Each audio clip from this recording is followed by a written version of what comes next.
Make sure you guys hit the subscribe button if you guys are enjoying the content that we're throwing up. And make sure you guys hit the like button if you enjoy the video. And yeah, let's begin.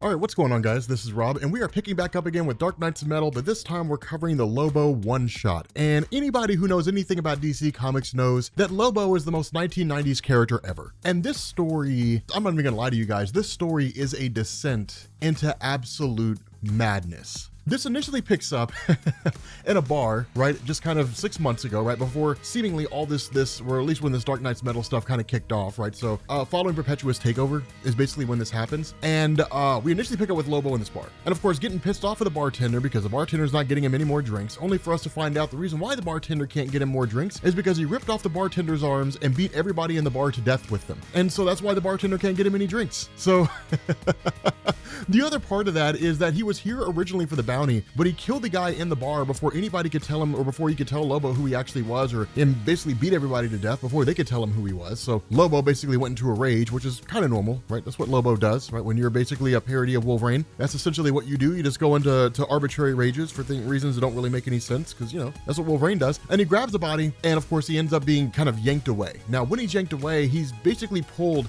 by what looks like a version of Lobo, right? Like this just huge, gaudy version of Lobo. This guy is technically, he's like the what is it? The Batman who frags. That's a stupid name. We should call him Bat Lobo, right? That's a much better name, right? So like, we're gonna call him Bat Lobo, like Batman becomes Lobo. That's basically what we're gonna call him. But essentially, it's one of the craziest things, because as soon as Lobo goes to punch this guy, he immediately gets the upper hand, takes Lobo down, and that's it. Now, one thing to understand about this guy, about Lobo's character, this is a guy that can go toe to toe with Superman. This guy is not someone to be scoffed at, right? He's not some kind of small time guy. The other thing about this is that Batman becoming Lobo basically happened in a dark universe somewhere in the dark multiverse, where Bruce Wayne injected himself with Zarnian DNA, and it essentially gave him all the strength and the healing factor of Lobo, combined with all the skills and the fighting prowess of Batman. So like, literally, he's able to take on Lobo quite readily, right? I mean, just able to get the upper hand on this guy quick, fast, and in a hurry. And the fight's not much of a big, long, drawn out fight. One of the other things that happens is that where he's fighting off against Lobo, we end up finding out that Lobo is actually playing possum, right? He's just kind of faking how weak he is. And that's one of the crazy things that goes on here, is because in this Batman who frags, right, this Bat Lobo's reality, we don't really know if Lobo in the traditional sense ever actually existed, right? It's just Zarnian DNA. We don't really know if that's the case. I mean, presumably it is, right? Because he got the DNA from somewhere, but Lobo actually ends up grabbing his own, you know, batarang chain thing and throws it in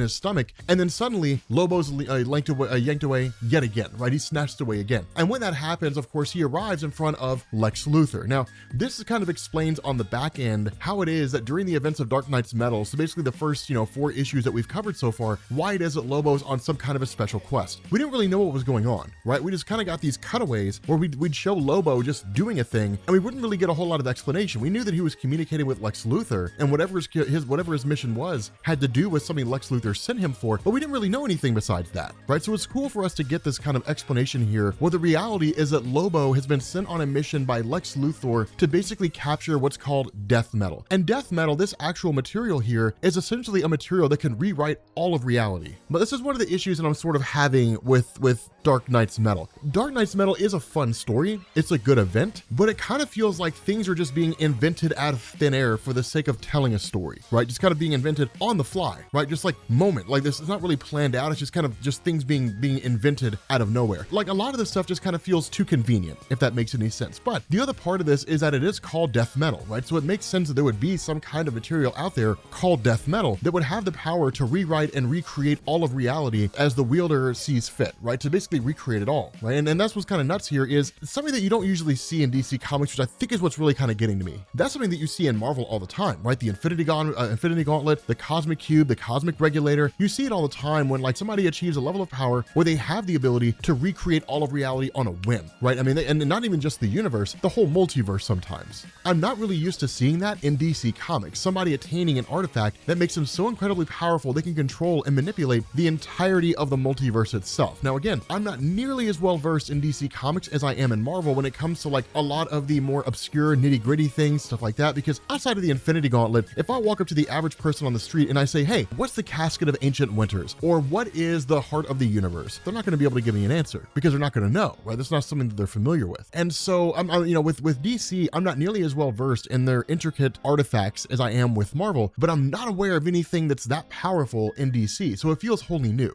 But in order to go on this mission, Lobo's like, I need some kind of transportation, and that's when one's basically given to him by Lex Luthor, right? Like his space bike. And so as soon as he gets his space bike, he basically takes off, only for us to find out that that the Batman, I guess the Batman who frags, right, is still very much awake and is basically on the mission, or going on the mission of tracking down Lobo. Now, at this point, we switch over to what's technically the second part, and the reason why this matters is because this Lobo comic is not written by one person. So you've got Frank Thierry, who's writing this first part, you've got Becky Cloonan, who writes the last part, the second part, and then you got Sam Humphries, who writes the third part. But neither one of these parts are exceedingly long, right? Instead, they're maybe 9 or 10 pages each. And so we switch over to the second part here, and we've got Lobo on Black Hawk Island, out in the middle of nowhere. If you guys recall, Black Hawk Island is where the original Dark Knight's Metal event all kind of kicked off, in terms of the realization that like everything's sort of popping off. So it's kind of cool to see us return to this familiar place. But in the middle of that, Lobo ends up facing off against what looks, I mean, technically he's called Black Monday, but it's like Solomon Grundy Batman. So in any event, one of the things to kind of keep in mind when it comes to Lobo is that he is kind of an idiot, and he's easy to manipulate in a lot of different ways. And that's one of the things that Lobo says, right? Lobo kind of builds on him, and it's just kind of like, you know, you're basically a goof, right? I mean, you're an evil Batman, right? So you're not necessarily weak, but like, think about it, right? They put you on this island by yourself to keep an eye out for anybody who stumbles along. They put you here because nobody likes you, and you don't have any friends. Nobody wants to be your friend. And in fact, Lobo almost kind of starts befriending Solomon Grundy when he's like, we're actually not that different, you and I, right? Like, I don't really have any friends. Now, the reason why Lobo has no friends is because he killed everybody on his home planet, killed his entire race, and is basically a bounty hunter who's just kind of a dick. Nonetheless, you know, that's kind of why he doesn't have any friends. Just something to keep in mind, guys. If you want friends, don't be a dick. Nobody wants to be friends with a dick. Unless, well, there is that one guy. Every circle of friends has that one guy who is kind of a dick, but he's ours, right? He's our friend, right? He's allowed to be that guy because he's our friend, right? In How to Get Away with Murder, it's Asher. That guy's hilarious. I love that show. I don't know why I started talking about that. In any event, getting back on track, you end up having Lobo, and you end up having, you know, Solomon Grundy, or at least Solomon Grundy kind of defeated. And then from there, he ends up traveling through this place with all these different artifacts, and ends up finding a box that's supposed to contain the death metal, right? And he's like, man, like, it can't just simply be lying around like this, you know? And he's like, okay. So like when he finds it, it's simply not there. And that's when Hawkman shows up. He's like, you really don't think that I would have taken this artifact that had the ability to rewrite all of reality and just left it sitting in a room somewhere, right? I mean, no, it doesn't work that way. It's a terrible idea to do that. Instead, he had various notebooks, all the notes that he'd taken since the dawn of time. If you guys remember the adventures of Carter Hall from Dark Knight's Metal, when he was thrust back to the very beginning of time and basically started writing through all these different notes and everything that he knew about the events of Nth Metal and all that kind of stuff. He'd been basically documenting everything that he knew about Death Metal as well. And then in turn, all those different notebooks were stolen. But what he did is he managed to hide the Death Metal itself, right? He managed to keep it hidden away in a place where nobody would be able to find it except for Carter Hall himself. And so when he's talking to Lobo, initially he doesn't want to hand it over, right? He doesn't want to give it to Lobo, but Lobo actually makes this really cool argument here. What he basically says is that he's not really here because he's tempted by the power of Death Metal and he wants to use it for his own ends. That's not why he's looking to attain it. He's looking to attain it because it's a mission he was sent on, right? He's just doing it for the bounty. And that's kind of an interesting thing. One of the funny things about Lobo is that he's not really a guy who focuses on trying to attain absolute power, right?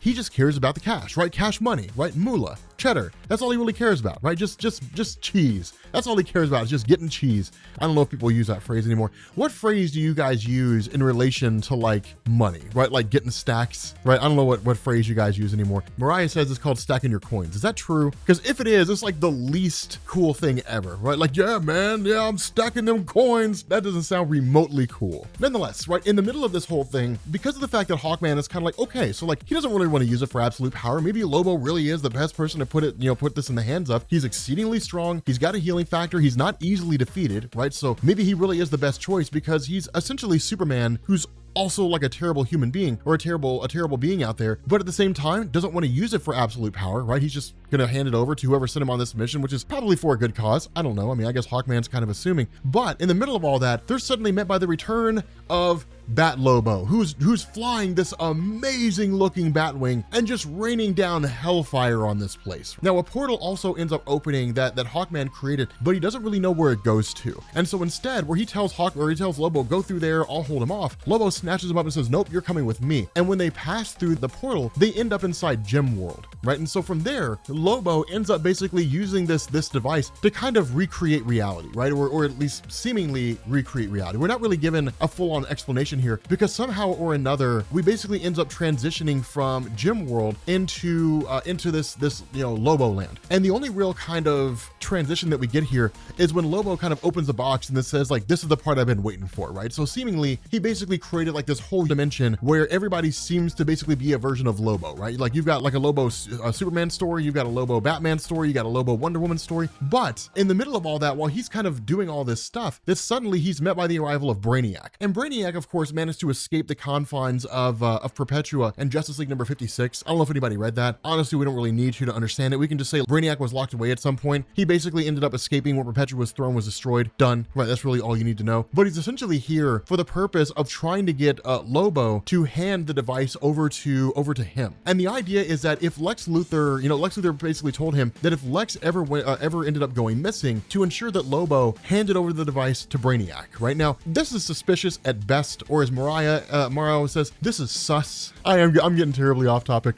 Gordon's gonna have a job sorting all this stuff out, trying to figure out what stays and what goes. But in any event, what Lobo actually ends up doing is kind of warping reality to a degree. Now, here's the funny thing about this. This is very reminiscent of the old Captain Britain story when he first encountered Mad Jim Jaspers, or really the second time they fought, when he fought Jim Jaspers from the main Marvel Universe, where he kept snapping his fingers and all of reality just kept changing on a whim. Like in the blink of an eye, reality just kept changing. Every single time he snapped, it was something different. And Captain Britain was just wildly outclassed, right? It was kind of cool, which is, I'm hoping we see something like that during the Ten of Swords event from Marvel. But he basically kind of ends up, basically poking fun at Brainiac, makes him look like Mrs. Tibbs, right? His Miss Tibbs, his fourth grade teacher, but just kind of goofing off, right? And making Brainiac look like a bit of a buffoon and not really taking any of this stuff seriously. But that's when Brainiac actually kind of takes a break away from the character that we're normally used to and says, look, like Lobo, you have to pay attention, right? You are literally a survivor, the last of your kind, the toughest Bastitch in the universe in your jargon. You've survived alone. The odds are beyond the bounds of viability, but you beat them by being selfish. And then he asks this crazy question, like, what's the difference between jam and jelly? And between jelly and jam. And he's like, the sugar content. And he's like, wrong, I can't jelly this gun up your exhaust ports. But he basically like beseeches him. And he says, look, this is going to be the biggest test of your survival skills, that you are going to have to be selfish. Your selfishness is your survival. So be selfish with us, right? Like, give me the death metal. It's the only way that we can possibly live. And so what ends up happening is you end up having in the middle of this kind of discussion that suddenly Batman Lobo pops back up again and basically starts going on the offense against Lobo. This is 1990s comics, guys. If this feels chaotic and insane, this was comics in the 1990s almost universally across the board. It was like every 15-year-old's bedroom, right? Just a chaotic, disorganized mess. That's basically what it was, right? That's basically how this whole thing was. And so because of that, with Bat Lobo kind of getting the upper hand to a degree, Lobo, of course, having the ability to control this reality, basically ends up grabbing Bat Lobo and just kind of sticking him back down, basically into Lobo land, right? Like get a blast of Lobo land in your face. He's like, in you go, and basically like kind of shoves him in there into this little pocket dimension and kind of keeps the guy locked away, right? Now, presumably he can escape at some future point in time. But of course, Lobo ends up restoring Brainiac back to his normal self and then says, like, the inflection point approaches, right? The moment when existence hangs in the balance. The key to everything is in your blood. And so Lobo kind of has this idea, okay, like he's going to pull this wild and crazy stunt. We have no idea what it is, but seemingly the fate of all reality comes down to the hands of a death metal, rock music, crazy, dark version of Superman, who's probably one of the coolest DC characters ever created. So with that being said, guys, we're gonna bring this video to an end. If you are new here to Comics Explained, make sure you guys hit the sub button to become part of the Rob Corps. If you guys enjoyed this video, make sure you drop a like, and I will catch you all later. Peace.